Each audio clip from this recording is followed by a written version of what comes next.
Real life iron men గా పిలిచే Elon Musk సృష్టించిన అద్భుత విద్యుత్ వాహనం భారత్కు వచ్చేస్తోందా? భారత మార్కెట్లోకి టెస్లా ఎంట్రీకి రంగం సిద్ధమవుతోందా? తాజా పరిణామాలను చూస్తూ ఉంటే అవుననే అనిపిస్తోంది. భారత్లో పనిచేసేందుకు సిబ్బంది కావాలని టెస్లా ప్రకటన జారీ చేయడం ఒక కారణం కాగా, ప్రధాని మోదీ అమెరికా పర్యటనలో ఒక అవగాహన కుదిరినట్టు ఉందన్నది ఇంకో వార్త. ఆ వివరాలు చూసేద్దాం. టెస్లా ఎలక్ట్రిక్ కార్ల దిగ్గజం.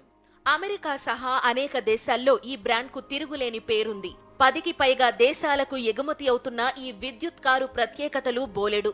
ఒకసారి ఛార్జ్ చేస్తే మోడల్ను బట్టి 340 కిలోమీటర్ల నుంచి 610 కిలోమీటర్ల దూరం ప్రయాణించగలదు. ఈ కారును భారత్లోనూ తయారు చేస్తే బాగుంటుందని, ఉపాధి అవకాశాలు పెరుగుతాయని చాలా కాలంగా ప్రభుత్వాలు ఆలోచిస్తున్నాయి.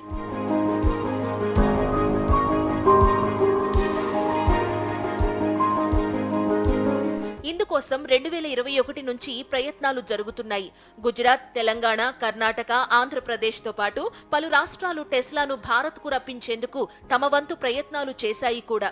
అయితే సుంకాలు తదితర అంశాలు తనకు అనుకూలంగా లేని కారణంగా మస్క్ భారత్లో కంపెనీ ఏర్పాటుకు ఇప్పటి వరకు అంతగా ఇంట్రెస్ట్ చూపించలేదు.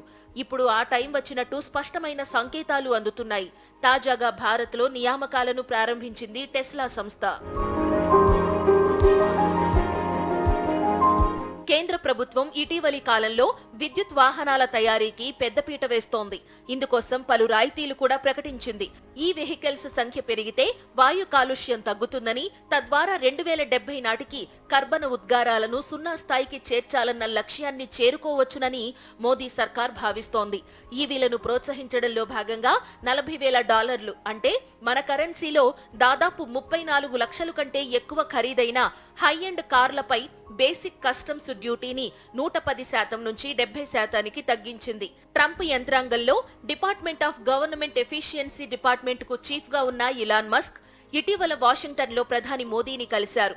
మస్క్ భార్య పిల్లలతో ప్రధాని ముచ్చట్లు ఎక్స్ వేదికగా వైరల్ అయ్యాయి కూడా. ఈ సందర్భంగా సుంకాల తగ్గింపు అంశం వివరించి భారత్లో టెస్లా ప్లాంట్ ఏర్పాటుకు మస్క్ను మోదీ ఒప్పించినట్టు చెబుతున్నారు. ఈ ఇద్దరి భేటీ అయిన కొన్ని రోజులకే భారత్లో సిబ్బంది నియామకాలకు టెస్లా ప్రకటన జారీ చేసింది.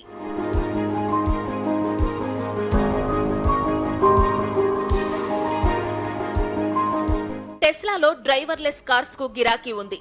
హమ్మయ్య, డ్రైవింగ్ చేసే బాధ లేకుండా ఎంచక్కా టెస్లాలో షికార్లు కొట్టేద్దామని ఊహించుకుంటున్నారా? మంచిదే, కానీ డ్రైవర్ల అవసరం లేని కార్లకు చట్టపరంగా అనుమతులైతే రానివ్వండి.